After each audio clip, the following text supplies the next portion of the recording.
You're an old.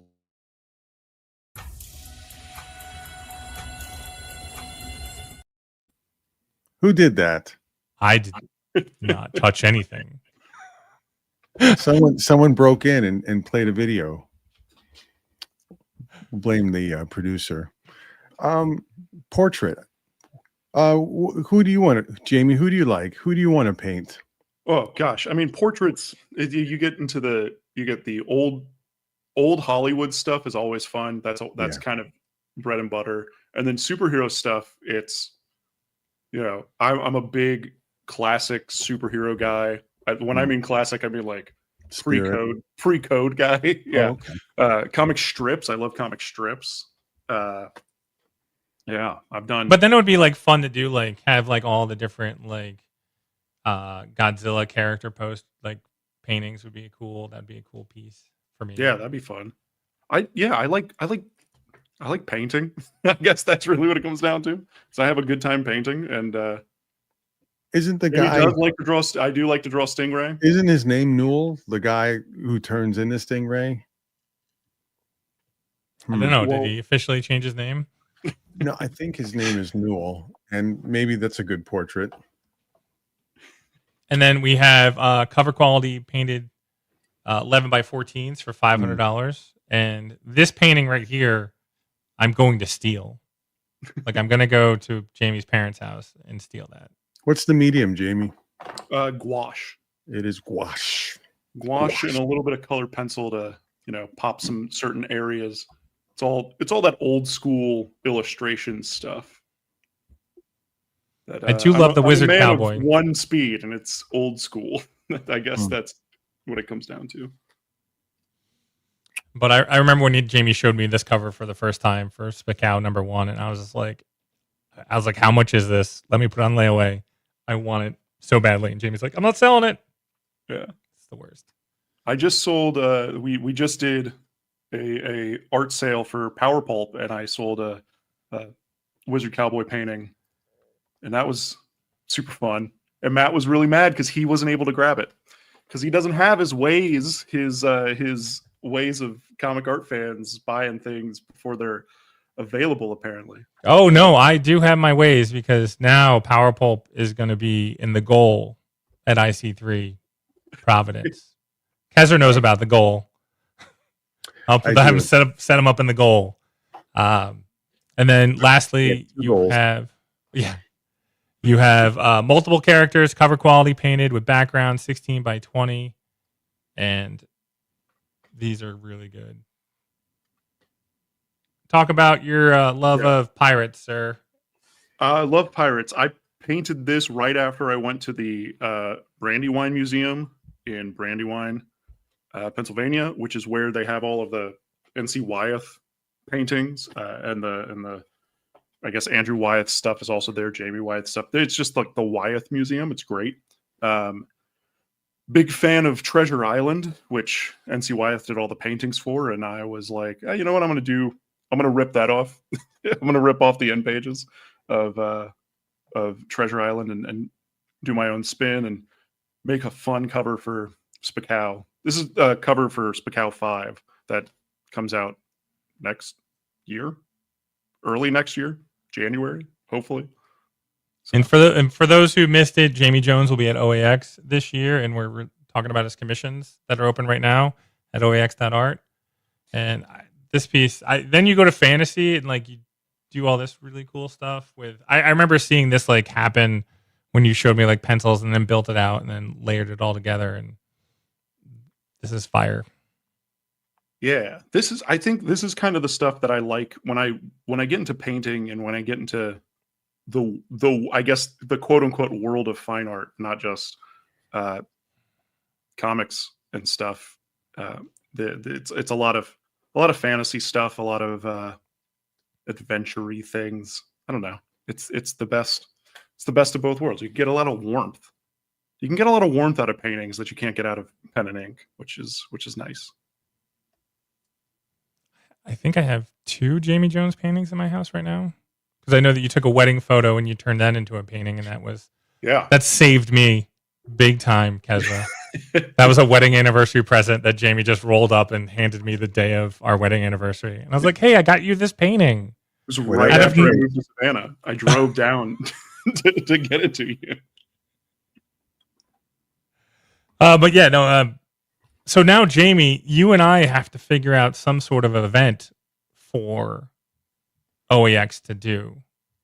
Like, Okay. I was trying to figure out, like, what, because I mean, one of the best parts of OAX for me is just hanging out, chatting with everybody at like the hotel bar, and like then going over to the other bars and just having good conversations about artwork and goofiness and all the fun things about cons. So I was thinking I might talk to Kasra, and I might bring Shut the Box, and we might have a Shut the Box tournament for sketch cards. I don't know what Shut the Box is, so please illuminate No, me.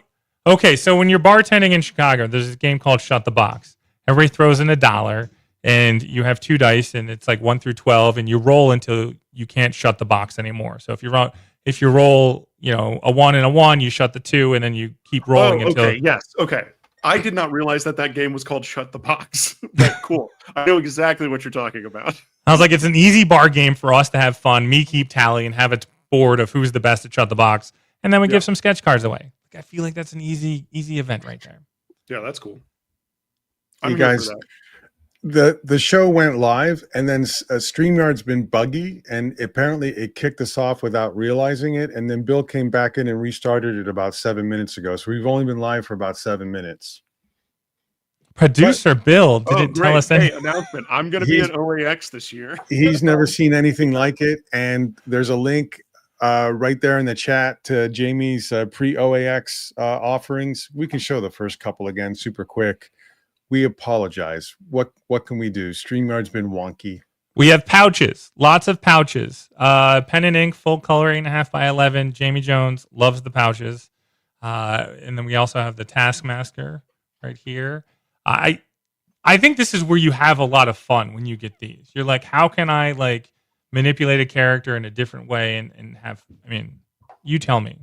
Later on in the show, we're going to have Chris Anderson on, and Chris described my work probably the best way, which was like, I like drawing 90s characters, but I have a 40s sensibility, and so it has this fluid brush stroke, fluid brush ink, and inking style on top of like 90s gritty guys, which is, I think, I don't know. I like the way it looks. I also started using a pen nib for the first time in forever, and none of these are pen nibbed, but my new stuff is all like a Galat 290, which is what like Max Fleischer used. It's what Al Cap used. It's like, you want to get into pen nibs, that's the one. It's weird and unruly, and I paint with gouache, which is also weird and unruly. So that's the vibe. I'll take a weird, unruly thing. And then you have these 5x7 painted single characters. Can you talk about this is the gouache? Is this the gouache? Yeah, this is all gouache. Yeah, this is gouache paintings. 5x7 is a fun size to paint at. It's a fun size to draw at. This is the first time I've ever offered 5x7 characters, and so that'll be fun. It's an OAX, not exclusive, but debut. An OAX debut doing 5x7. And for those who missed it, Kasra wants Henry Kissinger, and I want Howard the Duck. Right. You win. Hi, who wants to talk to Tony? Because Tony has a band gig going on. Yeah. Tony, how's it going? Good. Are you backstage? I just switched in time. I was on my phone and then I couldn't hear anybody. So I switched to my laptop. It seems to be working better. Tony's in the smoking area. Yeah. Are those Christmas? I'm out on the patio. Are those Christmas lights or are those just all year lights? They're all year lights. Yep. I spend like 90% of my time out on the patio. I love it out here. So that's all. Even though where you live? cold, where you living? In Michigan, Ann Arbor. So it's actually a little bit unseasonably warm right now. So it's not bad. And what's the name of your band and where are you guys playing tonight? My band is called Mazinga, and we are playing at the Regal Beagle in Ypsilanti, Michigan. That's awesome. And yeah, it's actually a big show. It's our 30th anniversary show. If you can Oh, believe wow. that. Wow. Yeah. So, yeah, it's pretty cool, but I don't have to be there till like 10, so I'm good. That's that And- 30. That's that Rockstar 30th anniversary show time Yeah. call. Yeah.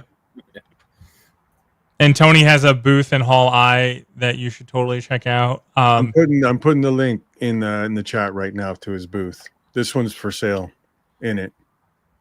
And you're kind of into monsters, aren't you? Yeah, for sure. Yeah, definitely. That's my favorite thing to draw. Mainly because you don't have to stick to any sort of rules of realism. You know, you can just go all out, go wild. That's what I love. Yeah, this is a great example of your work right here. You also like don't you like the neon, also glow in the dark kind of look to some of your covers as well? Yeah. I think that probably comes from I did I have a background in music, obviously, so I've done a lot of gig posters and record covers and stuff like that, and so when you're doing gig posters specifically, you're always you always want to catch people's eyes, so they so you use very bright colors, and that just became part of my overall sort of aesthetic, and I brought that into comics as well. So. I'm grabbing a few more images from your booth. What are you working on now, Tony? Right now I am finishing up a short story, which is going to be included in a book that I'm putting out, which is a collection that reprints all my Ulf Maverick and Randy Tucker stories. And so I'm putting a new story in with the old stuff. It'll be like a short 10-page story that I'm just finishing that up, and then I'm moving on. I'm concurrently working on another project, which is I don't know. It's hard to. I can't really say too much about it. You can say everything. You can say Yeah. everything about it right now. I mean, it's kind of a little bit convoluted, but it's an homage to the Italian fumetti comics of the 70s, like the horror and sex, just like crazy, over the top sex and horror comics that they were doing in Italy in the 70s. And so basically what I'm doing is I took a particular issue of one of those comics and I'm just redoing it in my own style, just a retelling of that story. And so that's what I'm working on. It's going to be about a little over 100 pages. Whoa. And yeah, it'll be digest size, like the old, I don't know if anybody's familiar with the old Fumetti digest. Monty Keene just put like an Italian digest thing out, and that format is great. He beat me to the punch, but he did. And he printed it in Philly, right? Yeah. If you need a printer, he's got the Fireball. great printer there. Okay. Fireball. Yeah. Yeah. Are you going to keep it in Italian, or are you going to translate it and make No, it even weirder? I'm translating it. Yeah, I'm definitely translating it so that it matches, more my voice. So I've basically done a loose translation. Just taken the sort of the spirit of the dialogue and just sort of made it, put it in my own voice. Nice. Sean Watkins from Athenium is in Michigan. Do you know Sean? Because he said, Tony, when are we going to hang out? Yeah, There he he's is. in Ann Arbor as well, I believe. Yeah. Okay, Ann Arbor. Yeah. Nice. And because he does the show A2. I'm gonna butcher it. It's A2ACF. I think it's A2 CAF. Yeah. Okay. Yep. Yeah, we're going to sue him. Yeah, I was about to say, how has he gotten away with that so far? 100% going to You sue only him. you got a limited amount of time before. I'm waiting till he sells Statute of more limitation. Alison Bechdel art to sue him. I want to make sure he's got something in the Right, bank. right, yeah. I'm smart, man. You get all those Caroline Cash, Nancy strips. He's got the Matt Allison art. That's what. Yeah, that's what I That's want true. too. Yeah. That's I'm just going to steal that. That's not going to be part of the lawsuit. Yeah. Tony, where's the love of monsters come from? I don't know. I think probably from my dad being a 70s parent who was not particularly didn't have a lot of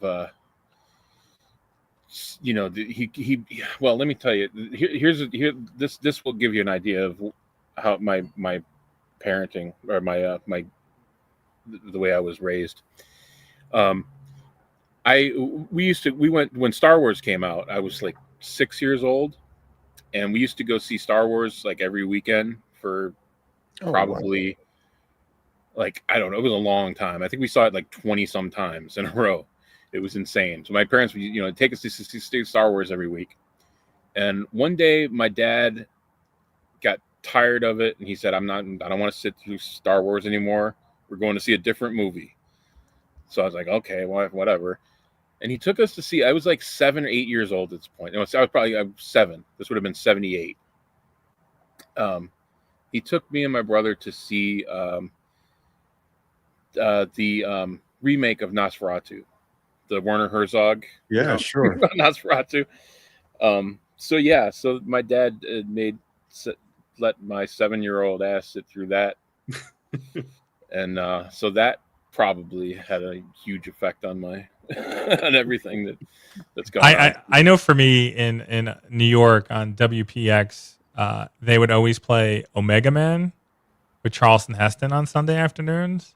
Yeah. And I, as a 7-8-year-old kid, I was watching that thing all the time, and I was like, "This is awesome." Yeah, and I grew up on I used to always buy Famous Monsters magazine every time we go to the grocery store, and I watched the creature feature movie shows and in the afternoons, and I don't know, I just as long as I can remember, I've always been into that stuff. Yeah, I bet you Fangoria in like the 70s was an amazing magazine at that point in time. Yeah, I think Fangoria started, I think, in the late 70s, maybe. So I did read Fangoria a little bit, but I was more into like the older, the Famous Monsters and all that, the war and stuff.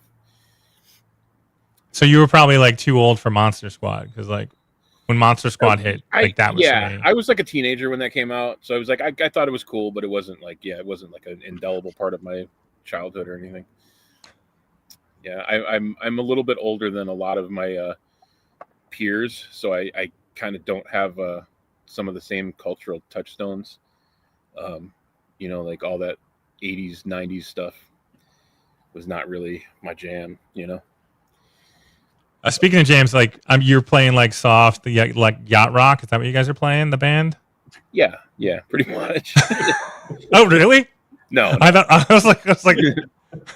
No, it's it's fast, hard punk rock stuff. Yeah. That's all. You'll definitely can you send me some of your stuff? Sure. Yeah. Yeah, I definitely will. I need to check that out. Yeah, it's out there. It's on all the streaming sites and stuff. But yeah. What's the name of the band? Mazinga. You're gonna have to spell that. It's Mazinga. That's what I had. Cool. Yeah. Named after the Shogun Warrior. You're on Bandcamp. Yep. There it is. We're on Spotify, Apple Music, all that stuff. All right, this is what we're gonna play in everyone's hotel room at OAX. All right. It's in the chat. All right. So now there's you, there's Monty Keene, and there's Tony McMillan that are all musicians. And how does being a musician help you be a comic book creator? I don't know that it does. I don't really feel like there's a whole lot of relation. there could be on a subconscious level, but I mean, consciously, I don't really connect the two in any way. I mean, other than there may be something with like, you know, pacing and rhythm, stuff like that, but I don't know. I've never really delved too deeply into that part of my process. I'm really excited to like listen to your album and then listen to Monty Keen's like folk rock album like back to back. That's gonna be like my awesome like Monday. I bet Monty could step right in and on any stage in any band and figure it out. I bet you Monty could. There seems to be I think there's a big crossover between cartoonists and musicians. I know a lot of people who have their feet in both worlds. Mm-hmm. All right, Tony, thank you so much. Have a great show tonight. Good luck with Comic Art Live for the rest of the weekend, and I can't wait to see you at the next IC3, my friend. All right. See you guys. Tony. Have fun tonight. Thanks. Did you say it was a reunion? Was it a No, reunion? They said it was Cinco. And Cinco's got the reunion. But he said it was the 30th anniversary show for the band. Yeah, that's true. They never That's broke insane. up. I mean, there's just... You know who's been waiting a while is Scott. You guys... Scott has a nice little time slot at like the 7:45-ish. Oh, so Scott was just early. Sorry, Scott. Yeah, no, Scott's gonna be here. He's hanging out. He's watching the show. But Ian Cinco, I'm really upset with how you dressed for your school reunion. That's exactly how he dressed back then. Come on. That worked forever. Black shirt and a jacket. Yeah, man. Don't change, right? Stay the same. That's what they write in everyone's yearbook. I wear the same clothes every day. I don't care. So what year anniversary is this? 25. I was class of 2000. 2000. I remember those kids when I was in 6th grade. They were like, "You see those kindergartners? That's the class of 2000." I was like, "Punks." Yeah, 2000. Kindergartners. Yeah. Nice, man. How's How's it going, everybody man? doing? I missed the whole intro when you guys were. So did we. That's okay. You wouldn't believe the stuff Jamie Jones said about Rob Liefeld. It was amazing shit. He's gone forever. The truth came out, but no one will know. That's right. That's right. How are you doing, Ian? I'm good, man. I'm You all right. you drawing a lot. You doing the things. You're here for Comic Art Live. Yeah. It's good to be. I've been moving around a bunch. It's good to be like button seat drawing again. I've been like that for a week now. So. Oh, that's great. That's awesome. Yeah. I am in the complete opposite mode. So I'm itching to get back and sit down and drawing, but it's been going off and doing things, moving across the country. So it's like, You're in the middle of a move? I'm in the middle of a move. I am currently not in my house. This is not a place I live. Hey, guys, this is a telephone conversation. What's going on here? Listen, it's been a while since Ian and I have caught up. So listen, you guys can leave, and Ian and I will talk, and it'll be good. It'll be good. YouTube, internet content, whatever you want to call it. Ian's booth is in the chat. He's set up at Comic Art Live in Hull Eye as well. Looking at it now. You're one of my saved guys. Yeah, I got this Nightcrawler here, and I want to know why you went with this type of Nightcrawler, more demonic. I feel like since I've been doing these characters, I think the last time we did this, I said this is the first year of my life where I'm doing commissions and doing, the IPs of other people. So since I've been doing it, I feel like every time I do it, I'm trying to figure out what they look like. So I can't really say this was a choice as much as like that's just how it came out that first try. I probably wouldn't draw them like this again. But I like it. I love Sam Keith. I feel like there's a little Sam Keith in there, and whatever, my own unique thing, my own unique twist. Yeah. No, I mean, Nightcrawler's a great character, and like wherever that world where he bamfs into, like, there's so much you can like do with that character that feels like untapped and. And He's super fun to draw. Anytime you mentioned something that I always have a struggle with, which is like, how do you draw the character in your style, but also still keep it to be the like on model, quote unquote? That I think you've been doing a great job with that. I feel like there's been a few times where I'm either like I'll hit it every now and then, but sometimes I'm just copying. It's like it just looks like the artist did it, or it is. It's like you got to find your own unique way to do the character. Yeah. This is Nightcrawler V1, and I'll put out a few more Nightcrawlers hopefully in the next year. That'll be more towards where I would go with it. But yeah. This is such a great look. It's such a great look. You want it back? Right. I can bring it back. Let's talk about it. Ian's really good at drawing. That's my critique on Ian. It's wow, guy can draw. I would hope so. I've been doing it for a minute, man. yeah, right. I do love all the drawings that you put in the art book. I wish I had more. I wish I had more of those sketches to like show people of, when your art book where you like do your inscriptions and you do the eyes and all the crazy stuff too. Like you're like on the same spectrum with Tony with the monster. Like he's the monster, traditional monster, and then you go into like the weird, funky like eyeball monster. Yeah. Yeah, there'll be all those drawings you're talking about. They'll be collected in a book someday. I've definitely been documenting that and saving. Good, cool. That's awesome. Yeah. That's great. What's hanging on your back wall? Which way? And is it for sale? I can only see that way. Yeah. That's my painting, but this one up here, you guys know the artist L'Amour Supreme? That's it. That's a piece that nice. I ended up taking that home from a show one night. I was supposed to give it back to him, and we just haven't linked up. Or we see each other all the time, but it's like I don't carry it around with me. So yeah, you're keeping it safe. That's and now everybody wants to see the painting on the other wall, the other side. Playing to all my my live shows. This one down here. No, didn't you say there was stuff on that side? Oh, there's no painting over there. Oh, okay. That didn't make sense. Obviously, They're all over here. Okay. What's this painting that you have behind you that you did? That was hot off the heels of I did a collaboration with a friend of mine. We painted about 50 canvases together. And right after that was over, I did that painting. And I kind of got away from painting after that. I've just been working on the comics and ink work. Yeah. But yeah, it was a really freeing experience to paint with a friend. It was like, I got way more expressive, less planned. Because I'm in a phase right now where I do tight thumbnails and I essentially like blow them up. It's fun to just hit a canvas with no plan.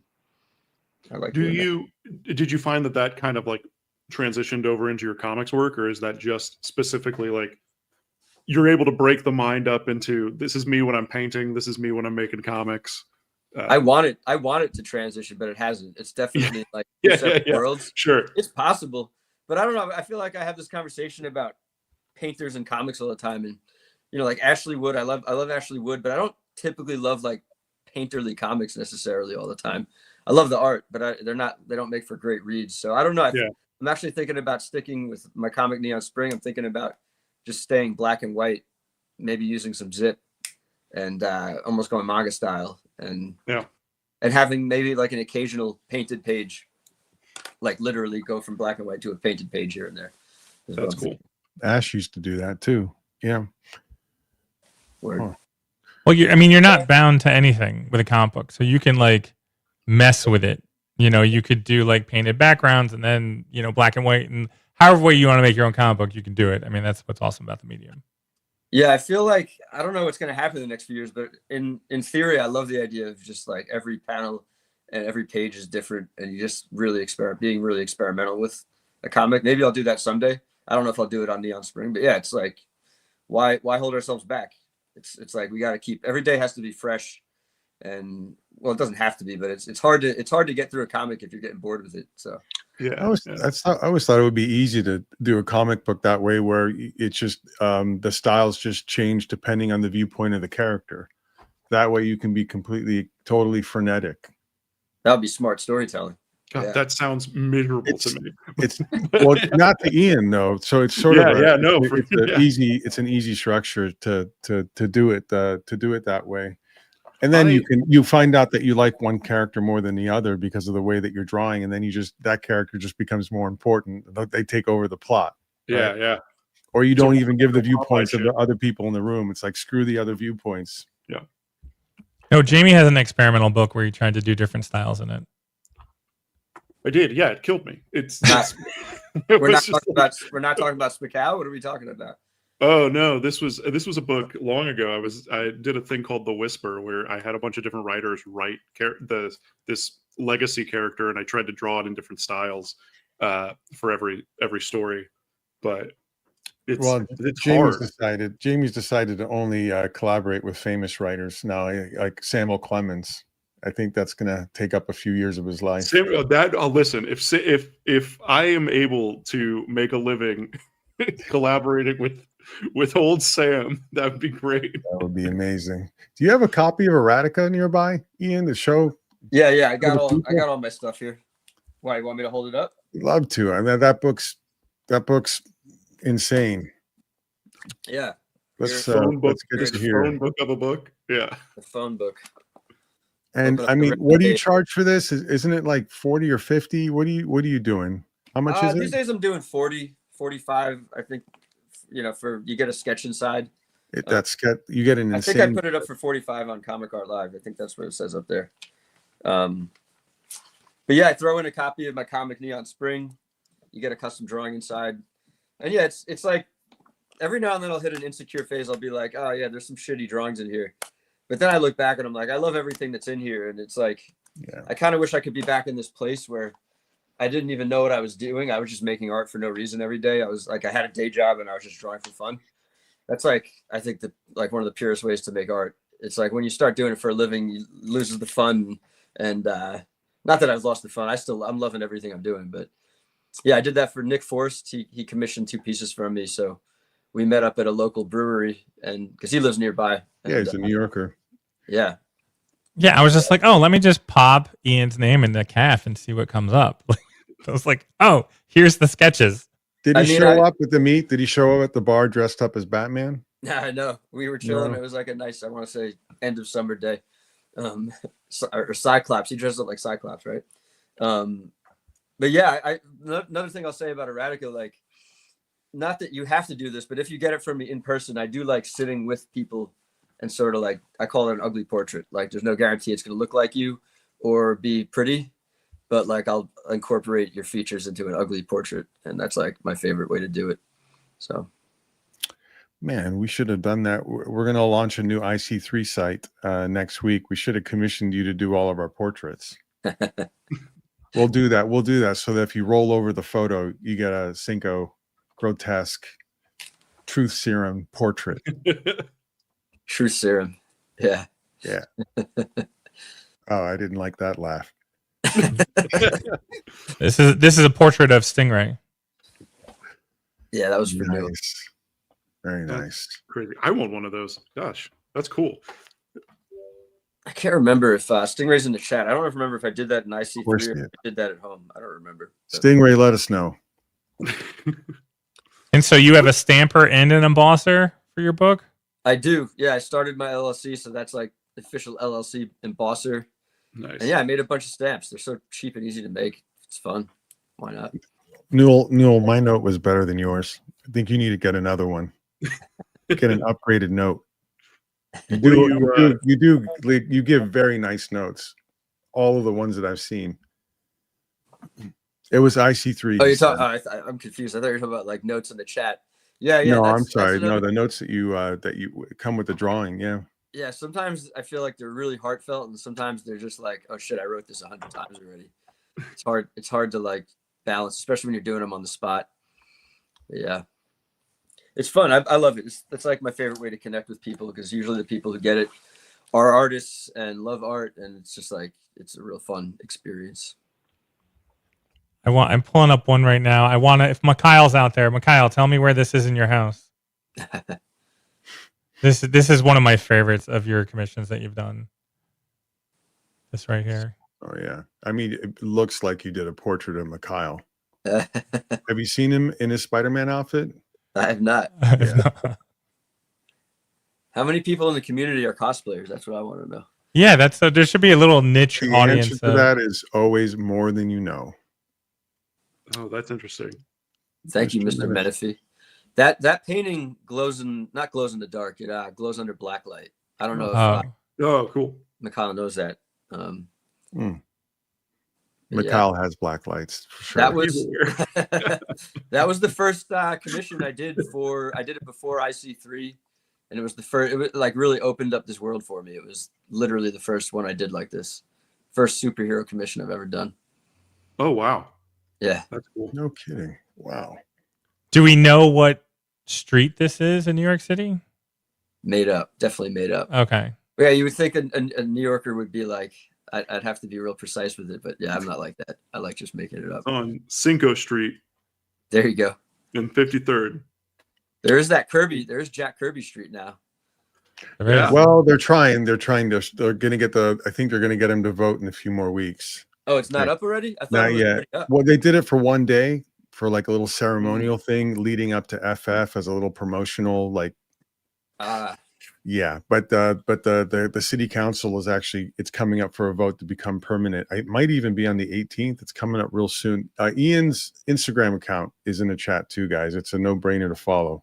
Very eclectic work. Yeah. You still get these like urban graffiti type gigs from people. You do some outdoor painting, yeah? Yeah. I mean, some of it I won't, I don't advertise because it's totally illegal. But yeah, man, people hit me up. I'm not trying to do anything in the winter. I'm trying to really stay in the studio right now. Really need to make my comic. Really need to save money. Really need to stop running around doing silly shit. So, and wait till spring. And you're working on your comic Neon Spring? I am. Yeah, Nice. I got all these. I know this isn't a comic, but this is like shit that I've drawn for it. And Nice. Wow. Nice. and then the writing too. It's coming. It's coming, man. IC3 next year. I want to see those sketchbooks. Bring them for, Oh. or at least like one of them for me. I to will, look man. at. I bring them, and no one even knows they're there, so they never get seen. Yeah. I want to. I want to flip through those. Those look cool. I think that's something that I've like recently established is that like most artists have like a special book behind their desk that has a lot of the goodies hiding in it. I Yeah. carry my sketchbooks everywhere I go. Usually, it's like Yeah. not everywhere, but I used to be crazy like that. But yeah, I'll bring them. I'm not shy with it. I love showing my work to people who respect it. So I know this probably isn't the right time, but I missed that that super top secret IC3 announcement on Tuesday. Is that going to be like shown or That's a really good question. No, it was super top secret. yeah, it was like nobody knew about it. Kasra didn't email the entire indie comics community about it. Were there like 100 people on a Zoom call? I think it's like 60. Wow. It was 2.5 hours long. And I think Sorry. we're gonna edit the front and back end of it and put it up on a private YouTube link and send it out if people want to find out about it. But I guess the meat of it will go out next week, by the end of next week, in a company release. It was really cool to see a lot of the IC3 creators from the first two shows and just lots of warm smiles and happy faces and some really cool creators and then also the thing that was really cool is there was probably like 10 people working during the meeting, just sitting there like drawing and doing the indie creator hustle and stuff and I was like, hey, show me what you're working on and stuff. And I watched Chris Anderson the whole time because his head was down working, and every now and then I would get a little corner of his mouth would go up or down, and I could tell whether things were going okay by the corner of Chris Anderson's mouth. Oh, but we'll preempt his appearance on the show, but like he has the Power Pulp logo so well placed on his bookshelf. So behind him, I am jealous of it. Yeah. But Ian, you have a high school reunion to go to, my friend. Yeah, thanks for slipping me in early. Just one more thing, because I remember the Cosmic Lion, the Lion Cosmic Anthology had some Neon Spring in it. Yeah, man. Leon Cosmic. It's also available through Cal right now. Leon Cosmic. Yeah, I feel like no one calls it that anymore, but I can't like not say it for some reason. The link to the anthologies in the chat there too. Please go. Yeah, features new Neon Spring pages. It was new. That's what Oh, those are pretty. Yeah, I appreciate you guys doing this with me tonight. Hey, whatever. I mean, plugs. Good luck tonight. Look at Eli's here. Good. Hey, Eli. What up, Eli?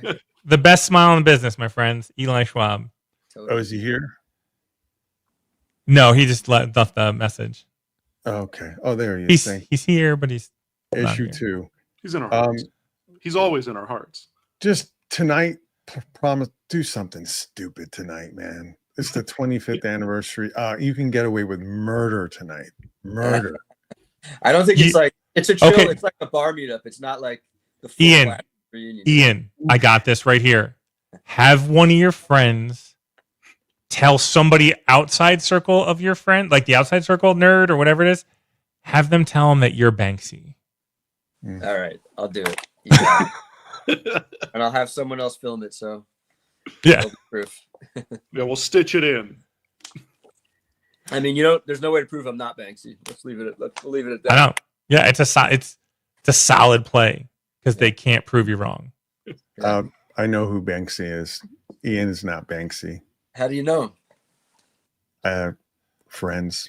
Yeah. All right, we'll talk about that next time we're hanging out, man. You got it. Take care, man. I might be at New York at the end of the month at Kirby thing.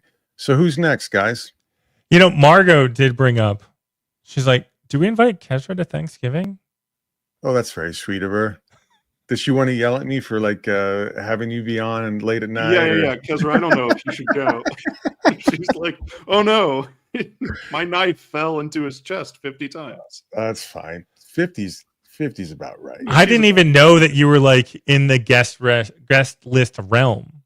That's awesome. That's very sweet of her. Yeah, I mean, what she was just my doesn't know. invitation? She doesn't know me well. That's all it is. No. What I was saying is Jamie's on the always invite to Thanksgiving. Of course. Oh, okay. Of course. Yeah. So Yeah. we have made Jamie, I'm not even trying. I'm just. Jamie's a lot closer now too. Yeah. Yeah. I mean, we're not that far away from Thanksgiving, and he's isolated. Who knows? Currently. No, because Jamie, we have one bucket list item that we have to take care of. We have to go see a Ween show with Eli Schwab. It's true. Is Ween calling it quits? I hope Is not. I don't have a Okay. lot of time left then. Okay. Eli, let us know if Ween is calling it quits. I saw Ween in like 1993. I saw Ween at Lollapalooza like 2010. Yeah. Wow. Ween. Yeah. No, Eli Schwab has a Ween zine. Mm. So if Eli, drop a link. Oh, Ween broke up? Yeah, I thought I heard something. I thought that Eli was just at a Ween concert and said something like that. Yeah. All right, Eli, we'll have to find a different band to hang out at. All right. Let's bring on Scott because I'm very excited Scott is here. Hey, Scott, how's it going? Good. How you guys doing? I'm doing really well. I'm super excited because you and I have a relationship with IC3. Yeah. And at Comic Art Live, you can kind of just post whatever artwork you want. I love it. All the lurid stuff, all the good underground stuff. All the transgressive stuff. Oh, I'm going to your booth now to block it. Let's go. Yeah, no, it was because your banner had a little areola, and I had to be like, hey, my kids are gonna show up here, my wife. I was like, can we put a little duct tape on there, please? Yeah, and I was like in my own brain thinking, what the fuck was I thinking? Like why would I think that would fly at any show? Because other shows say the same thing too. So I'm like, now I got a Power Pulp sticker over it. Oh, Love it. nice. So Nice. yeah, it all works Fantastic out. branding. Yeah, it's draws your eye right to it. Right. Yeah. But man, and you're out in Arizona, and you have like a really cool history to getting the comic books. Why don't you give us a little like the short version? The short version, okay. Oh geez. So I did some work for some Eros Comics anthologies in the early 2000s. Rear Entry and Blowjob Comics. The work is terrible. It wasn't very good. I should have made the most of the opportunity. And then I'm friends with Jose Garibaldi, who's an illustrator or animator, illustrator, cartoonist, and he's friends with Jim Mahfood. Met Jim Mahfood. Jim Mahfood saw my work. It's around 2002, 2003, and he's like, "Hey, I want you to start coloring my stuff for me." So I did some flyers for him, and then I colored the first version of his website. And then I got a day job, and I convinced myself I couldn't do comics for about 25 years. And then I was picking away at stuff in the background over that time, but with no real publishing goal or anything. I was just putting on a blogspot site, wasn't driving any traffic to it or anything. And then a lot of small things happened in my life that led me to wanting to decide to finally commit to doing comics. So I decided to take what I had done already, publish that first issue, and then about 10 months later, the second issue came out. 8 months later, a third issue came out. The issue of what? What's the name of the book? Future Lux. Future Lux. Okay. Yeah, Nice. it's a one man anthology, kind of like not like 8-Ball or Acme Novelty Library, but in the spirit of those type of books, where it's like they influenced me in the sense that like designing every aspect of the book down to the wonky formats, the paper stocks, just literally everything, hand doing all the logos, all the text, everything. I'm a graphic designer in my day job, so I love creating things and making all the little minutia of everything. Booth link in the chat. And I grabbed one of your pages. Like, I remember you gave me some of your books like right at the end of IC3. Yeah. And I was like, yeah, they were beautifully packaged, incredibly well colored, very nice stuff. You did those entirely, I take it, beginning to end. Yes, yeah, that's all me, 100%. And that pinup right there is for a friend who has a book called Thrilling Fantasy Suspense. It was the back cover. This is, I know a little bit of how you work. Is this inked on vellum and it has the pencils underneath, or is this not?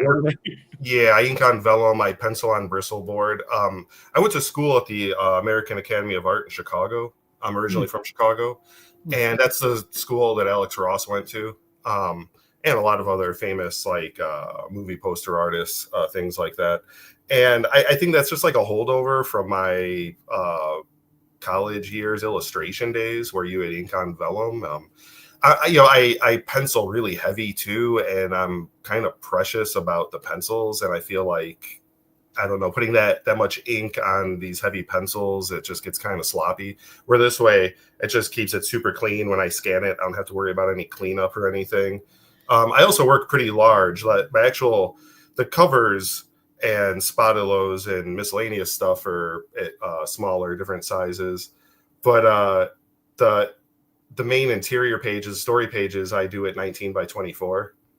Oh, wow.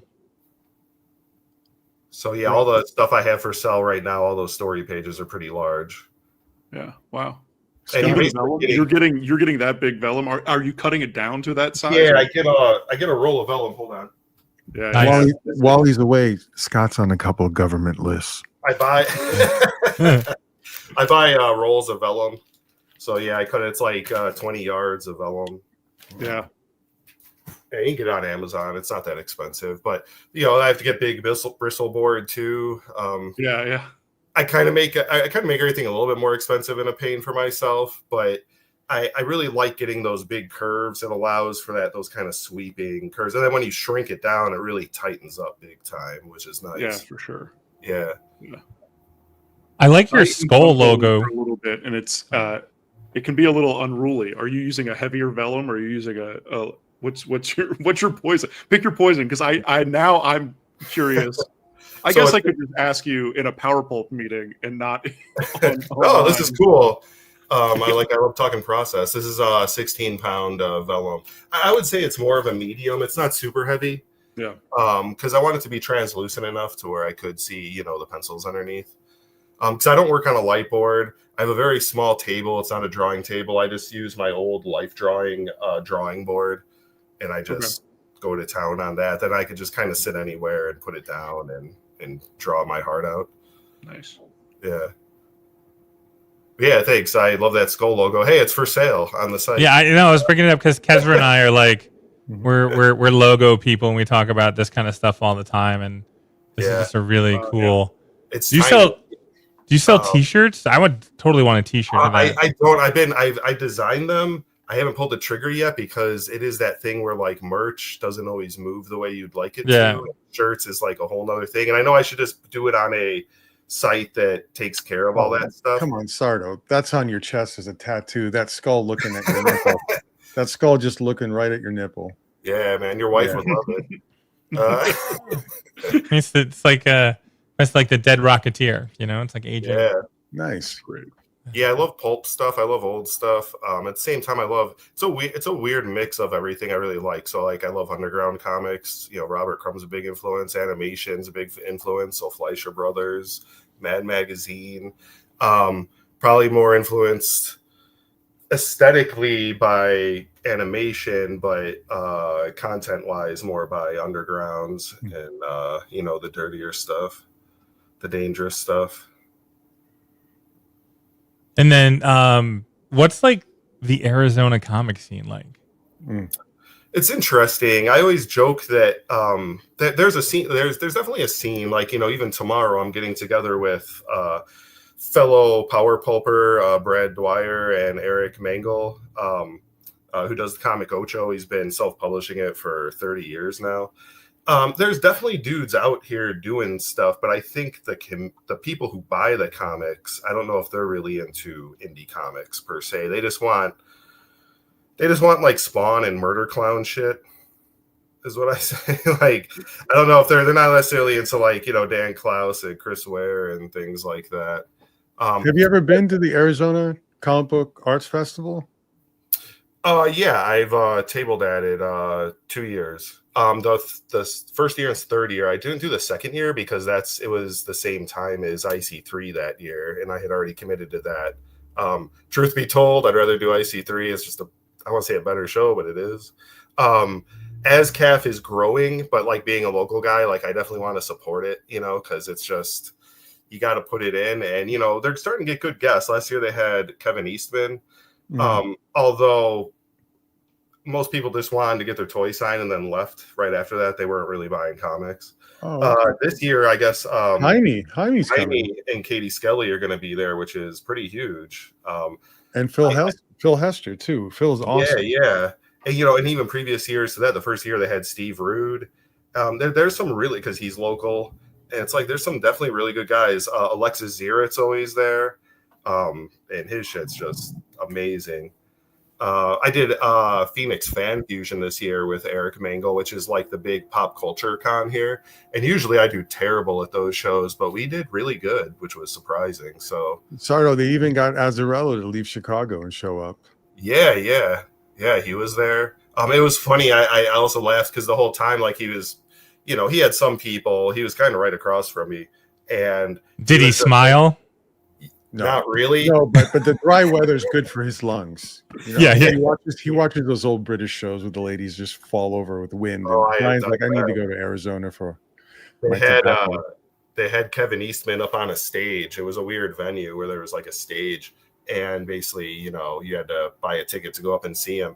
And the crowd was over there, and there was nobody in front of Azzarello, and we're all just staring at Kevin Eastman, like killing it. And, Wow.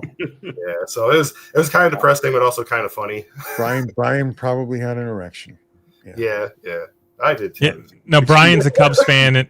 Brian's a Cubs fan, and I'm a Mets fan, so we're like mortal enemies. I'm a Cubs fan too. Like, even though I'm from the south side of Chicago, I'm from the south suburbs. But Cubs fan, and Azzarello and I used to bitch about it outside of Club Lago in Chicago all the time. Yeah, it's a more fun park. I mean, I've been to Comiskey, but like, there's a vibe in Wrigley. Okay, frat boys, how's it going? Good job. When was the last time it was called Comiskey? Well, that too. Like, that shows how old I am. Like, and I don't know who owns it now, Cellular One or fucking, I think it's First Rate Bank. Yeah, that doesn't really roll off the tongue the same way, does it? But it was great. Used to go to like rooftop parties at Wrigleyville. Like, they don't really, I think they kind of lock those down now because they realized people were making money off them. But man, that was really money. fun. Yeah. Did you ever go to the batting cages in Wrigley? No, Were you ever the thing. Yeah, the one that the players use? No, there's a bar that has batting cages in the back, like one of the really? old like Irish pubs. If you go around the corner, they have batting cages in the back.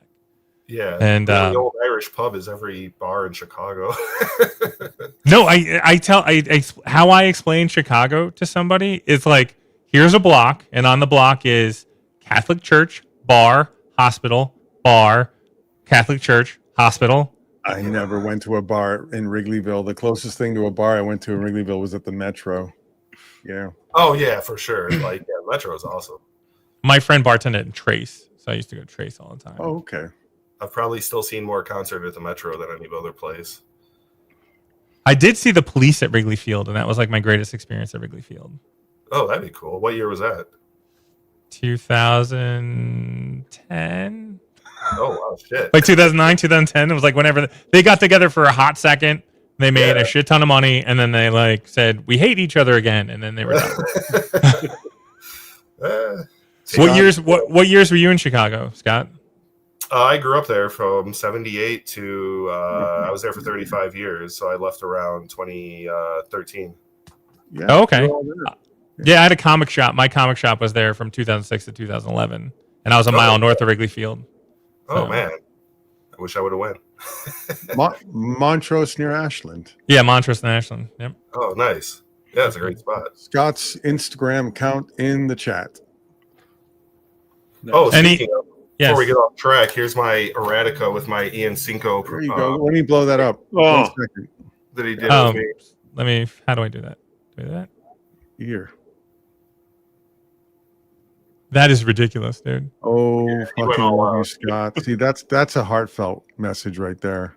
Yeah, I love Ian. He's a wonderful dude. He's a brother I never had. But yeah, get Erotica. Look at that. Yeah, that Look is at all that value you got there for that. That's oh my god, it's obscene. insane. Yeah, Ian chimed in. He's like, I met you the first time. I met Scott the first time in Arizona at one of the shows. First NASCAF. It was both of our first shows in 2023. I had just started publishing Future Lux, and we were mild internet buddies at that point. Familiar on Instagram, but it was like we always knew each other the second we met. It was really fun. Yeah, he blows me away. Like, I don't know if there's a better artist out there than Ian Cinco. He's just he's so prolific. It's I always tell him like he hates hearing it, but it's that Kim Jong-ji like level of just effortlessness, and I know he's putting effort into it, so I want to be dismissive, but it just flows out of him. Where like I have to pick away at a drawing before I get it to a place I'm happy with. Dr. Jones. I have nothing to weigh in on in that. Oh, come on. Yeah, no, it's that really crazed ink line that's great. Here's a giant piece of original art I have for sale. So Oh, you can see nice. the size. Oh, dang. And yeah, it's on vellum, so here's the pencils underneath. So when somebody buys it, do they get both things? Yeah, they get both. So it's at first you might look at the price and say, what the heck? But I think it's a good value, especially considering the size, and you're basically getting two pieces. So Yeah. And then here's some cover art done at like a smaller size. This piece already sold to Dan Goodwin, my buddy who does Sundays in Space, who's a pretty awesome artist. Amazing. Yeah, Dan's brilliant, but also, again, here's the pencils underneath. So That's really cool. Do you have like process videos with that kind of stuff? yeah, if you go to my Instagram page, I don't do tons of videos. It's been a minute, but I definitely have some inking videos on there. Because Yeah, I'm not familiar with that, and like that would be like really cool to kind of. Yeah, I have one where it even shows me like cutting the vellum and everything and like setting it up. And then I ink with a Pentel Fude brush. And Dan, kind of exclusively, Dan- do you switch around? Do you do other things, or is it just that Pentel brush? I use a little bit of microns for like some of the smaller, like the finer details. But yeah, no, I'm pretty happy with the Pentel Fude brush. It's like I've been using it for like probably almost 30 years at this point. So it's, I don't know. Every time I try to use like a Raphael Sable brush or something, I just butcher it. Like I can't get those things to work, man. Yeah, And I'm like, I paid $40 for this. Yeah, no, Yeah. I feel you on that. Yeah, Yeah. I'm like, am I some kind of rube? Like, what am I not getting here? Like, I'm so heavy handed or something? I don't know what the problem is. But I'm like, it doesn't matter. you know, whatever you use to get it. If I'm using a stick in mud, if I could draw good with it, I feel like that's all that matters. I try not to fetishize the tools and the technique too much, because it's like to each his own, whatever works, you know. Yeah, for sure. Well, Scott, we have a question. Have you had people get your work as tattoos? I have like skulls and things, typical tattoo stuff, you know. Yeah, if anybody's ever interested, reach out to me. I'd love to, like, you know, produce some flash work for them. I did, you know, my brain didn't even think about like that you get another artist to do the artwork and then you bring that to a tattoo artist. Oh yeah, for sure. Yeah, people do that all the time. Yeah, I'm happy with that. Whatever you want, you know, whatever floats your boat. Can I also say something nice about Ian Cinco? Sure. He reminded me. Do you guys know Austin Osman Spare, the artist, the English occultist? Please look him up. Amazing. Osman Spare, OSMANSPARE, hero to many. He did automatic writings and automatic drawings, and Ian always reminded me of the automatic drawings of Austin Osman Spare. Please look him up. He's amazing, really. Yeah, for sure. Gabriel's saying that one of your tattoos is in downtown San Diego. Nice. Yeah, Or one of your I love when stuff gets out in the world. It's just like, you know, I've had orders for my comics as far as like Hong Kong and Australia, which makes me so happy knowing that like it's probably never going to leave that place, or, you know, there's a part of me made it out that far, you know. Yeah. That's awesome. So are you playing in a band, or do you have a high school reunion tonight? No, I've never gone to high school reunions. That sounds like the last thing I'd want to do. Yeah. And yeah, I don't have any musical talent. I enjoy the shit out of buying vinyl, but for me, it's just drawing. That's it. I left the house for like 2 seconds today, and my wife and kids came back home with like a Taylor Swift, the new Taylor Swift album on record. I'm sorry. But at New York, with that New York Comic Con, my best friend Jay came out with me, and he got my daughter the Culture Club album, and so my daughter's been playing Comic Chameleon like nice. the whole time, and so I've actually listened to that whole album now, and it's so good. It's really good. Yeah, no, I love him, man. Like I love Culture Club. I love all that stuff. Yeah, it's brilliant stuff. Like it was popular for a reason. I love that video. Like, oh man, like I'm a huge fan. Scott, thank you so much for your time. This was really cool. I'm glad that we got a chance to talk and we got a little bit deeper in our conversations, and I'm really excited for you to hang out with you again at the next IC3 and everything. Yeah, what date is that again? Well, should we just go ahead and talk about that? Oh, is it not? Oh, I forgot. So I missed that other previous thing. Well, it was super secret. It was super secret. It was super Nobody knew about it, Scott. I know it's in Rhode Island. Kasra did not tell everybody and their mother about it. My mom knew about it. Nice. She was there. I was unable to go. You go first. You go first. Oh, I can tell people. I can tell people. September 26th in Providence, Rhode Island, right next a mile away from the TF Green Airport, and it's gonna be a good time. Where there's a big brewery all within the area that we're gonna have drink and draw at, and it's gonna be a lot of fun. You always forget about the mariachi band. I had to remind you last time. That is your job. You are literally the guy. That's your about my mustache. Oh man, September. That's so far away. I know. It is. So let's talk to Scott offline about IC3 show in Arizona. Oh yeah, I would love for something like that to happen. Also, like right quick, maybe Jamie knows this, but is there going to be a Power Pulp presence at IC3? Well, I know there should be, but these guys, man, they just apparently. These guys. Listen, I'm currently moving. Kasra, I can bring this up to you now. Listen, Jamie and I've had long conversations with the other founders. But yeah, I'm sure that'll happen. Chris will be on a little later. We can talk about it then. You can hardball us. Yeah, just fax some contracts right now, and we'll make it happen live on air. No contract. I'm ready for it. But thanks, guys. I appreciate this. This was awesome. Good seeing you, Scott. Man. Yeah, Take care. Take care. Go Cubs. Yeah, slid that in. Ooh. He's on my show. On my show. Are there time slots? There are, yeah. Next is Marlon Marlon's Shoot. here, and that's it. We're good, right? And then Chris Anderson comes in. Well, there's a Chris Anderson JPEG. So this is Chris Anderson. Hi, Yeah. Chris. How you doing? See you, Chris. But I'm excited to bring on Marlon because Marlon is part of the Bart Sears family tree. Oh, wow. Yeah. Marlon, how's it going? Yeah, Hello. This is my big brother. This is my big brother Marlon. Are you a branch? Are you a root? What are you? Are you a He's leaf? the middle child. I'm the middle child. Oh, you're a pillow. Yeah.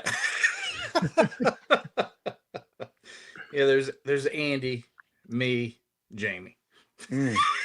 That's how it works. How's it going?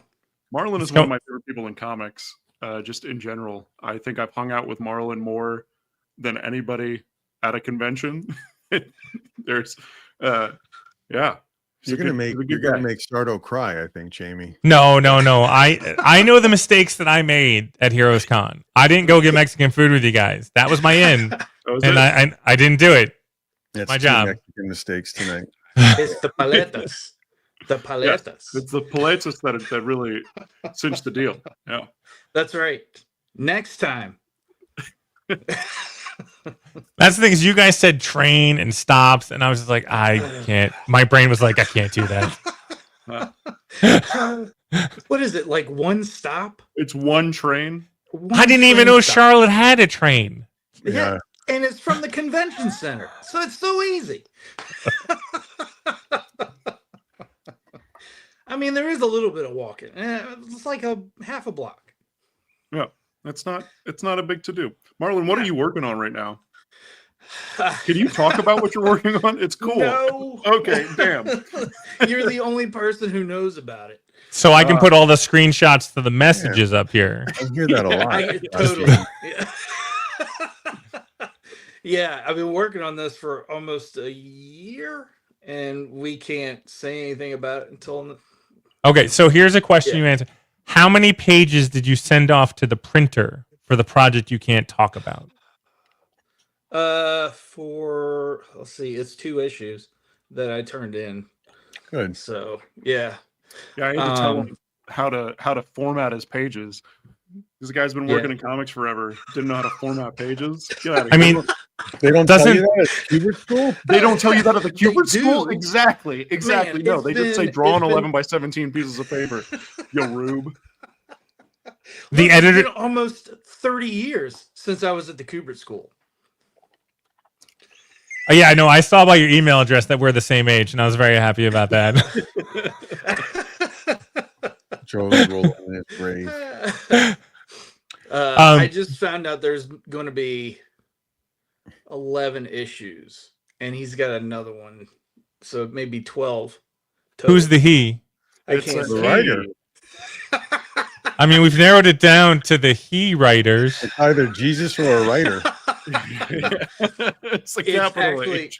It is outside of the industry. So, yeah, it could be any he. Wait, so you're writing the Bible, but comic version of the Bible? Oh, that's already been done. It's been done a few times, but Marlon, He was it's the actually- Marlon Shoot Yeah, it's tape. called Yeah. Dianetics. The booth, your booth, the link to Marlon's booth is in the chat, folks. Thank you for keeping the ship running, Kesra. Appreciate yeah. that. Thank you. I'm doing my part because I What, got dinner. I do got we have, Uber. do we have images of Marlon's stuff? Can we show art? Can we do that? I just want to talk about the hair. Oh, yeah. Mm. James O'Barr here. Like it. So this is what put Marlon on the radar for me is he partaked in IC3 Tober, and you did a lot of process videos on Instagram, and your producing skills are amazing, my friend. Hey, I appreciate that. He's It's got young still a kids. learning process. Yeah, I got kids.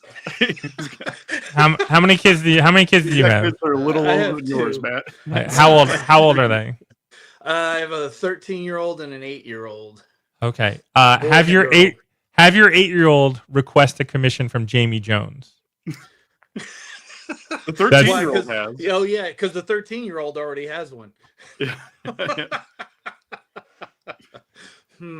Jamie cuts them off at a certain point on kids' commissions, because they lose imagination. True. His All daughter right, I came will up to do me and that. said, his daughter came up to me at a Heroes Con a couple of years ago and was like, "Hi, you're my Uncle Jamie. I'm supposed to draw you. You're supposed to draw something for me." And I went, "Okay, that works." And it's one of his best. It is. It is. One of my core memories. Jamie came up before the past IC3 and spent a day at my house, and he was teaching my kids how to draw, and just seeing them all huddled around, and something about the eyes that you were explaining with cartoons, that they didn't have eyeballs, or that they had. Oh yeah, just circle eyes, not with pupils in the middle. Yeah, like Little Orphan Annie doesn't have eye. But doesn't have yeah. pupils. No, it was hilarious because she's like, why does she not have pupils? And Jamie's like, oh, he crossed his legs. He's like, do you want to know about Little Orphan Annie? Let me tell you about the greatest cartoon or comic book of all time. Classic Jamie. Hey, look, it's Thor. What is this? This is in your store. Yes, that was a pinup I did. I think Rich Parada inked that one. I think I forgot to put that on there. Very nice. Yeah, thank you. This is a lot of work for $160. It's old. He's a lot of man. It should get more expensive. It should get more expensive the older it is. Yeah, it's a vintage. Yeah. Oh, can you pull that back up? I want to know what's going on with the lightning. It's cracking. Yeah, but is it going into his eyeballs? Oh yeah, it's going into his eyeballs. Whose And it's eyeballs? bottom right-hand corner. Bottom right. Oh yes. I was following the trail. So these are frost giants. Is that? I'm trying to think of my Mechalath. What is? Yes, that guy. It's that guy that I can't pronounce his name. Malekith? Yes. Malekith. That's it. Listen, as a trio, we would do really good at beer trivia. And we would eventually get to the idea. Yeah, my back would hurt after that, but it would be fine. Love and Rockets. Oh, actually, yes, I did, and I forgot to post that one. Hold on. He's got it with him. It's on. Here it is. Wow. Oh, that's cool. That is great. You hold it up a little bit, A little bit, higher. a little closer. There A you little go. bit to the left. A little Closer? to the left. Closer. Don't listen to anybody else. Your face is still showing. Please. Jerk. Oh, okay. I think Dan has the Thor Dark World piece saved. Oh, okay. Why don't you sell it? Why don't you sell it? It's really old. Why would you want it, Dan? Let's sell it, please. Saving is not buying, Dan. So, are you saying I should up the price since he saved it? Oh yeah. Well- Oh yeah. Raise it up to $250, then give him the discount back to $160 on Sunday. Oh, there you go. A friend's discount. Mark, is Mark the one who got the commission? I don't know. No, Oh, okay. But he thinks it's nice. I mean, Turned out. I'll drop it into the. Can I drop it into the store tomorrow? Yes. Yeah, you can have Okay, up to 24 I'll do more that. pieces, but it locks down at 10 a.m. So get Okay. whatever you Do want. it tonight. Eastern Standard fine. Time. I Yeah. will do that. Definitely do it tonight, especially if you're going to a high school reunion. I Yeah, already do you have a went. high school reunion you're going to, Shoop? It already passed. Yeah. Marlon, I wish you were up here because at the casino, which is 15 minutes from my house, is sumo wrestling tonight. Really? How late's that going, man? It's Xeno. They got to be doing it for a very long time. Yeah, it's real early in the morning in Tokyo, so they should just be starting about now. That's true. I was just there. In Tokyo or Mohegan? Tokyo. Okay. Yeah. Tokyo, Kyoto, and Osaka. Mm. Yeah. Did you get any comic books or any goodies? Like, what's going on? I got a couple of things, but it was mainly souvenirs for family. The wife was there, so you know.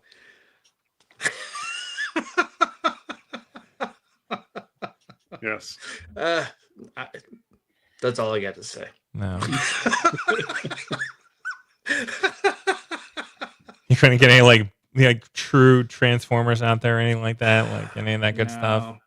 No, I did get a Master Sword puzzle.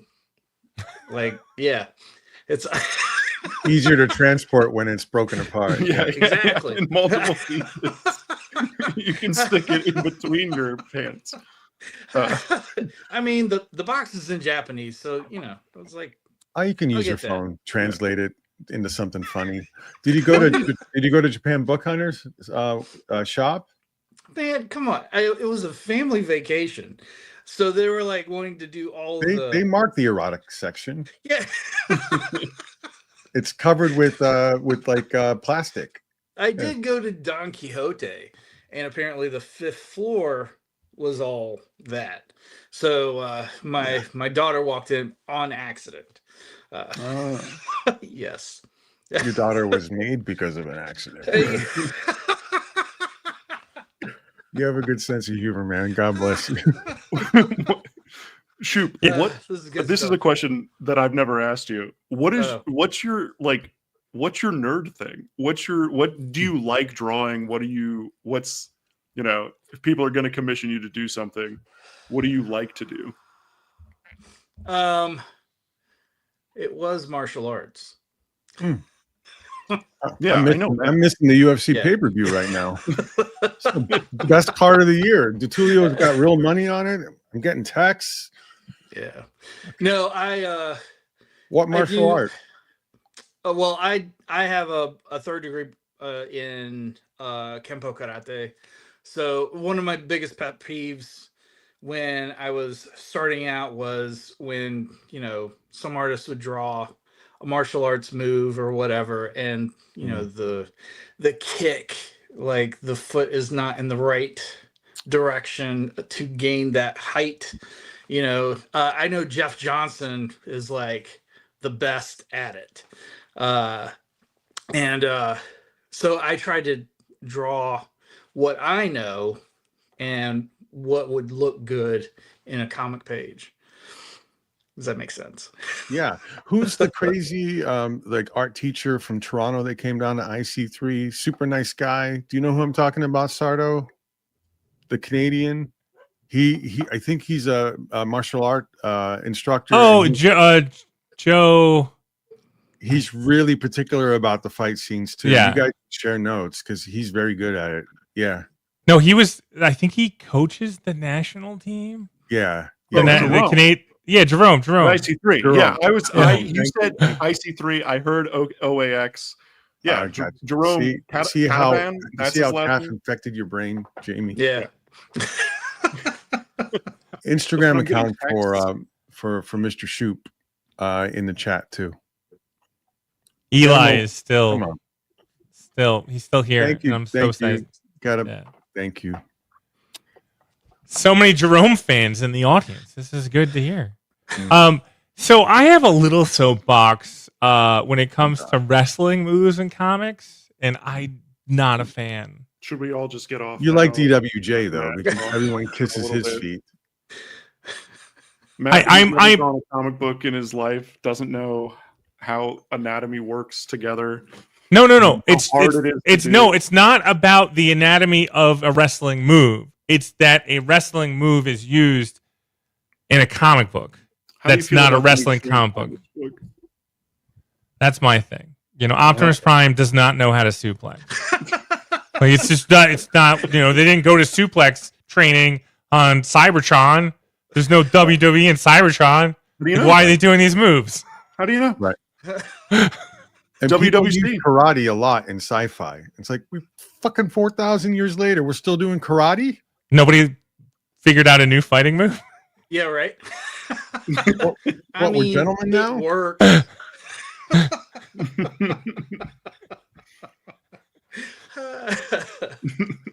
Yeah. That first Star Wars movie came out, and the sniper had that little like a dart that was basically unstoppable, and you're like, well, fuck lightsabers. They got anything that they want for a more civilized time. Yeah, maybe 1977, but not 2025. That's funny. Yeah, see the soapbox is coming out, Sardo. I'm getting grumpy because you know It's all like, good. it's a long day. I'm gonna figure out the format. I'm gonna, like it's so Jamie and Marlon for OAX. I've been trying to figure out the filmmaking element of the soapbox. I really want to do the Peanuts booth for the doctor is in. Yeah, I want to do that. Or you can be the guy at the table that says "Change my mind." Yeah, but see, the thing is, I got to be a little bit more original. I got to be a little bit. Then Whatever. psychiatric help.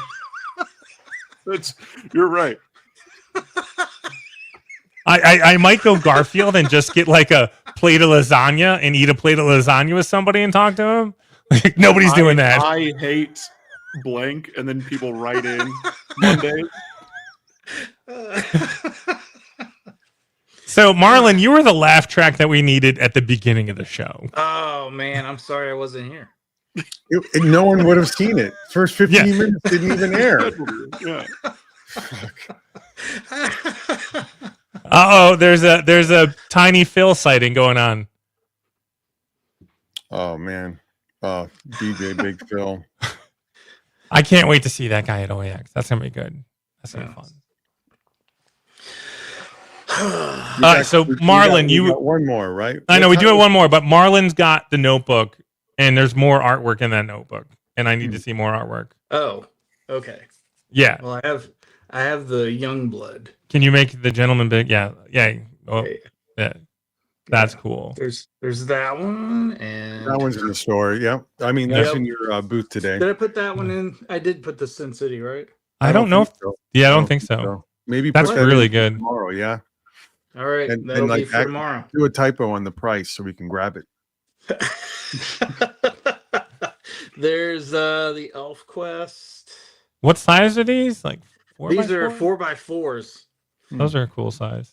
Mm-hmm. Yeah, it was the only size I could like keep up with while I'm working.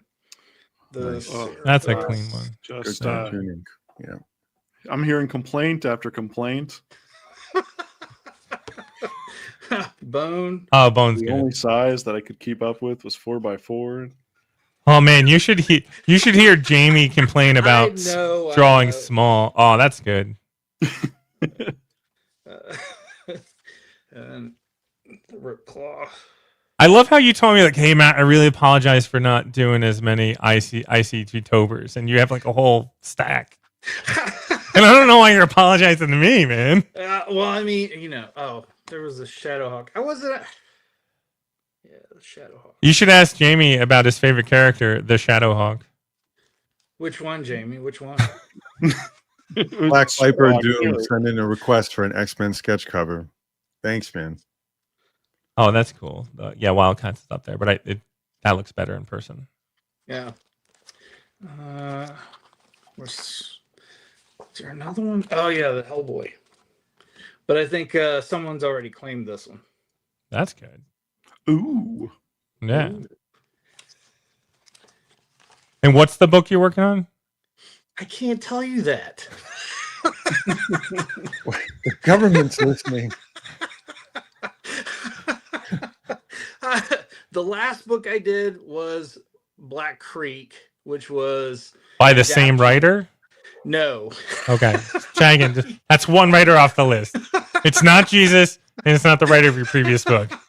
It was an adaptation to the movie I worked on last year with Cynthia Rothrock and Richard Norton and Don the Dragon Wilson. It was Oh my like the God. Expendables. Yeah. Oh my God. I worked at a video store in the 90s, and you just hit like every actor that was like, hey, we have a new movie every month. Like, they were the Netflix before Netflix. Like, they were dropping so many movies. It's on Amazon Prime now. And I'm in it. There's a cameo. What's your credit? Somebody puking. Executive producer, storyboard artist, set design. I think that's it. Oh, and Town Drunk. Acting. Yeah. I just want best boy. Just want best boy once. Best boy number 4. Yeah, I had to throw up in a horse's trough. So Oh. yeah, it was The a height cool of experience. acting. The height. No, of no, no. acting. So, like, Right out of Believable Deadwood. how did you prepare for that? Like, who did you like? What other actors did you talk? Did you talk to a horse? Like, how did it work? Like, Well, I got together with Richard Norton and Benny the Jet Arquitas was there too. So I got together with them and was like, so how do you think I should do this? And it was like, well, just pretend like somebody punched you in the gut, Yeah. You had so many people. I heard that they actually punched him in the gut and Yeah, then I he threw did. up. Like, yeah, you had so many people who could punch you in the gut. Yeah, I know. Like, you had like it was like a bucket list of people who could punch you in the gut. Yeah, Keith Vitale, he was there too. I could have had him kick me. How did you not get Eric Roberts to show up, man? That's the I don't best. This is a conversation for another time. We've got to move on. Guys, We got another guest. We've got one more guest. My bad. I got All food right. coming. Okay. He's got food coming. Marlon's got to go to his 30th anniversary party reunion where he's in the band. There's a 9:00 show tonight too. Yeah, Is it a mariachi band? It may be a mariachi. it's a band. mariachi band. Mariachi. All right. Kesra's hiring a mariachi band for IC3 this year. Too expensive. They make more money than any of them. Listen, Marlon, this was awesome. Thank you so much, and I can't wait to hang out with you. in the Man, future. me too. This was great. So, thanks for having me. Yep. see you, brother. All right, no introduction. Power Pulp, Chris Anderson, up, sir. How's it going? Hey. I just got back from suplex school on Cybertron, so sorry I'm late. Yeah. Marlon would hate my my fight scenes because all my characters punch or kick with their hands. He's gonna have to open a matrix school for comic artists. So you just, and you're good. Here's my Ian Cinco. drawing. Oh, Let's do it. Looks uncannily like All me. of it is just so we can read the note. yeah. Again, bring the note up closer so we can read the note. All the private notes. Chris, you're a major inspiration. Wishing you the best of luck in all your endeavors. He didn't use an extra U in endeavor, so he doesn't really love you. No, yeah. God, Ian, That is a. cheap with your That is- U's. It's incredible how quick he does those too. Scary. Alberto, we're going till 9, so we have 16 minutes for new Yeah. guests. And There might be 5 more. The clown car might show up. if you don't follow Chris Anderson Comics on Instagram, the link's in the chat. Everyone Chris, go watch Chris art. Chris is great. I love this man very much. Thanks, Jamie. Means a lot. How big is the Power Pulp sign behind you? It's 4 feet tall. About this big. Oh, it's Yeah. a banner. Yeah, I thought it's it was a banner, stick. yeah. I thought it was a sticker that you like hand me. Yeah, objects are appear in this screen appear smaller than you might think. So I need to know about this guy, Chris. yeah, this guy. Oh, yeah. Oh, which one do I go? Same thing, same difference. What about him? What do you want to know about him? There he is.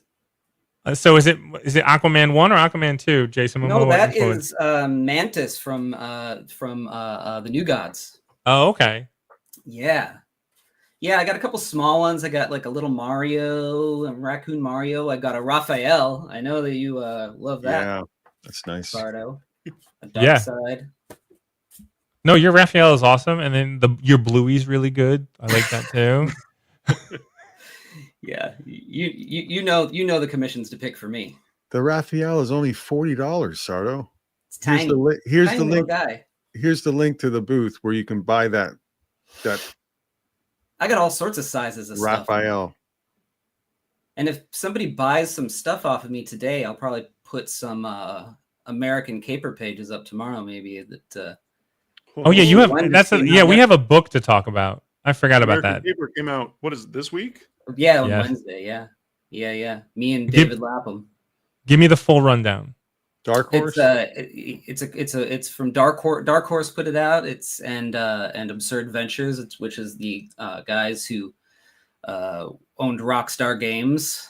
So they want to do new things, and Shelley Bond's editing, and Lee Lowridge is doing the colors, and Nick Picos is doing the letters. But it's David Lapham doing the layouts, and then me drawing over the top of all that, and with sort of like Lapham storytelling with my skin on top of it.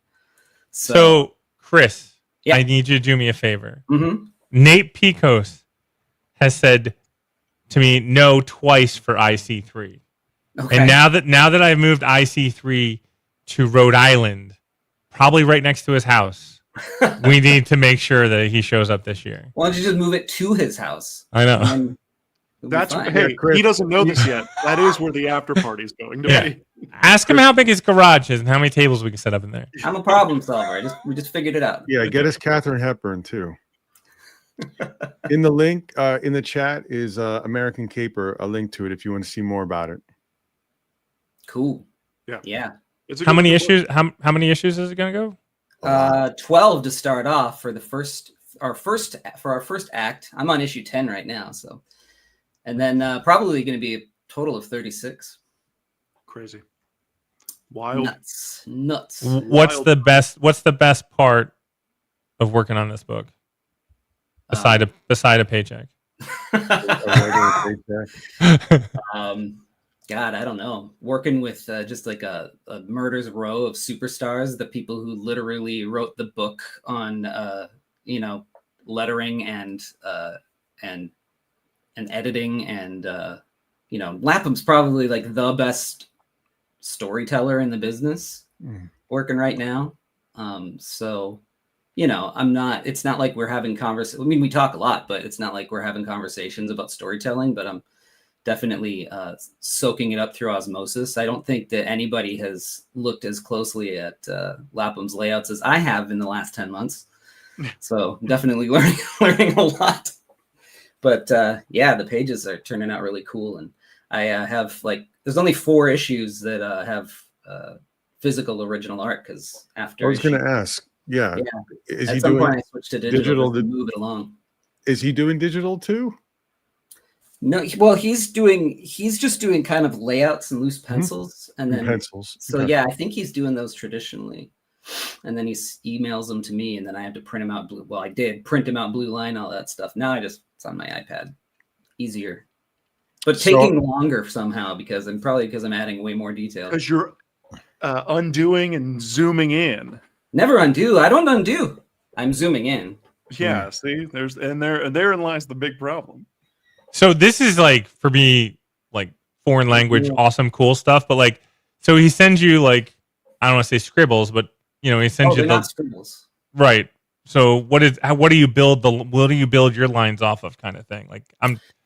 So it needs to look like me. So he gives me the pages, and it's like they're like practically full on pencils. So I have to turn the opacity down so much so I'm not influenced by them. A little bit, it drives me crazy, but at the same time, it's it's a good thing. So it's really funny because at this point, because they're based off of not character, a lot of them are character designs that somebody else did, but a lot of them are also ones that I did in my early drawings. So you can see that I can tell that he's looking at those early drawings that I did. And so there's this weird thing where we're really this symbiotic thing now, where the art that's coming out is this weird combination of both of us, and it looks really cool. But in the beginning, for sure, it was definitely you could see me in it a lot. So how how hard was it to just kind of build off of that drawing? Like when you get the sketch and then you're like, okay, I'm completely dumbfounded by like getting somebody else's drawing and then making your drawing on top of it. Yeah, I mean that's the long and the short of it. I just have to make it so faint that I can't really see it, and I might get some things wrong as I'm doing it and have to go back. But Did you do some test stuff before for Dave and you to talk about so that you sort of decided on Black's style, feel, how heavy to go? Well, they lighting? hired me for my style, and they wanted it just out so fast that they were like, well, we need to get somebody to either ink you, and they were going to get John McCrae to ink me. But I was like, John's not going to know what nobody's going to be able to ink my pencils. My pencils are crazy looking. I know what's going on. Nobody else will. And so then it was like, well, we need to get somebody to do layouts then, just so we can move it along. And then it was Lapham. So, I see. And then he's also like working with it's because it's based off, they wanted it to be a radio drama first. And so he gets these radio drama scripts. And so then he has to kind of help the writers break it down to a comic script and then, kind of beat it out. So he's handling that part of it. And then I'm handling the other stuff. So, I mean, the book looks great, but if it was just one person doing the art, there was no way you could do something that looked like that. And when that solid storytelling. When you talk to Shelley, do you guys talk more about the book that you're working on or on music? They only talk about Power Pulp anymore. Yeah. That's all we're talking about is how many books have I sold? That's all Shelley. It's all Shelley wants to know anymore. No, she's unruly. She's hard to work with. Yeah. Not at all. Not at all. She does kick my ass though, in the best possible way. But music always comes up when you're talking to Shelley. And it's almost always flowing. I had like more than 2 hours with her before Comic Art Live because she was consigning a Fables cover. And we offered to help her. And we got to talk for 2 hours. And she's intense. She's a trip, man. Yeah. Yeah, I love Shelley. It's really great to work with her. Very cool. It's nice to work with a real editor because it's not a thing anymore, kind of. Here and there, but mostly it's just like get the pages in. It's not let's take a look at this. Let's see if this is working right. Let's see if the eyes are right. Let's see if this isn't this and that. And she's been fantastic. I'm gonna Kesra, I need a soapbox button. Whenever somebody gets on a soapbox, I need to just press the button and it pushes them up on a soapbox.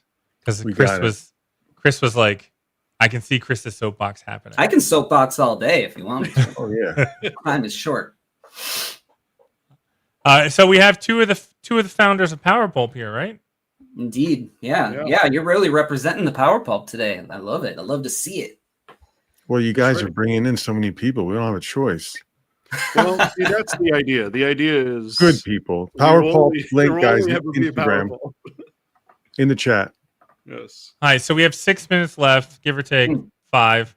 Let's talk about Power Pulp, and you guys kind of just take over for a little bit and explain what's going on. Yeah, we can leave now. All right, deuces. All right, guys. Power Pulp Comics. We're taking over this Comic Art Live currently. Chris, you want to give us the rundown? Yeah, Power Pulp is a collective of self-publishing cartoonists who are in it to win it. We try to bring in the best of the best. And that doesn't, just because, people aren't in it doesn't mean they aren't the best of the best. They're just not in it yet. We're growing slowly because we're doing our own distribution. It doesn't feel slow. And it is growing. Tony Farrow's in it. You talked to earlier. Scott Gerard Rule, who you talked to earlier. Charles Glaubitz has a thing up in the. You can pick up his art, and Jim Rugg. You can pick up his work too in the con. And we're growing slowly but surely and just trying to lift up not only independent comics, but self-published comics and help people sort of understand the business of self-published comics on top of it, because a lot of people don't really understand the business of it. And, just trying to get books out into stores and get more visibility on things and, make it available for everybody.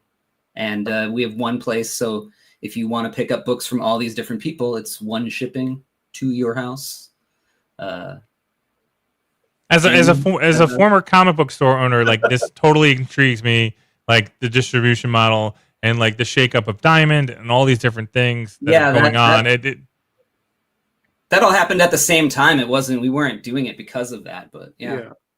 We all got together, thought, hey, let's form this shell publisher so we can do this distribution at a larger company. And then Diamond closed, and we went, well, you know what? We've been doing all this by ourselves anyway. Can we still do this by ourselves? Can we do it? And then, pulling your resources, really figuring out what your group is, and filling out the group dynamic has kind of been the biggest thing for us. Is like, your voices are a lot louder as currently 28, 29 than we were, when we were 4 when we started. We're 28 now. It's a lot easier to make a splash, right? Yeah. How does seeing everybody at like IC3 and Heroes Con like help pull Power Pulp together? Did that influence it? I mean, specifically at IC3, that was where we first started approaching people last year, and there was very early on, Chris and I were just standing and talking at the after party about everything that we were trying to do and figuring it out, and still very, very early on. But like the Coates brothers were at the first IC3, and that struck, I think, you and John's YouTube show and doing all that stuff started there, and just it's kind of a big place for people to actually go and meet everybody who they're actually talking to on the internet. Meet all your internet friends at IC3. That's kind of what it felt like. Yeah. No, I mean, so that people can actually make a living doing their self-published comics, and not have to eventually make this big enough to where people don't have to be at their day jobs anymore. They can just do this and keep this train rolling, Yeah. Conversation's a little different. I think maybe that's the biggest thing. At other conventions, you're always talking about the business. You're always trying to figure out stuff, but you get a bunch of guys who are doing a similar thing, or everyone's doing self-publishing. So it's like, how do we actually make this work? I think that's a big, it's a big convention for that. Mm-hmm. No, I think that like indie creators should look at like tabling at conventions, more of the hybrid convention / conference mode. Like, it's just, some of it is about making money, but like networking is such an important aspect at a convention. And, whether it's just not one of their skill sets or not, but like I think as an indie creator, you need to just talk to a lot of people, because initially creators are supporting creators. And if you're not connecting with other creators, you're not going to be selling books either. Yeah. I've never really seen this line between indie creators and other creators. I don't even know what the word would be. I think that they're like, we as humans have to put things into buckets, and that's just sort of how it is. I know I walk the line between both worlds and stuff like that, but if you are a creator at all, it's important to get to shows and be visible and talk to people. You have to do that stuff. And I know as a creator, like most of us, all we want to do is have our head down and do the work, but sometimes you got to talk to humans, come out of your cave, and IC3 is a great place to do that. And that's a lovely moment to end on. End stream. we're over time. We don't want to be too rude. There's a 9 o'clock. I ended. Yeah.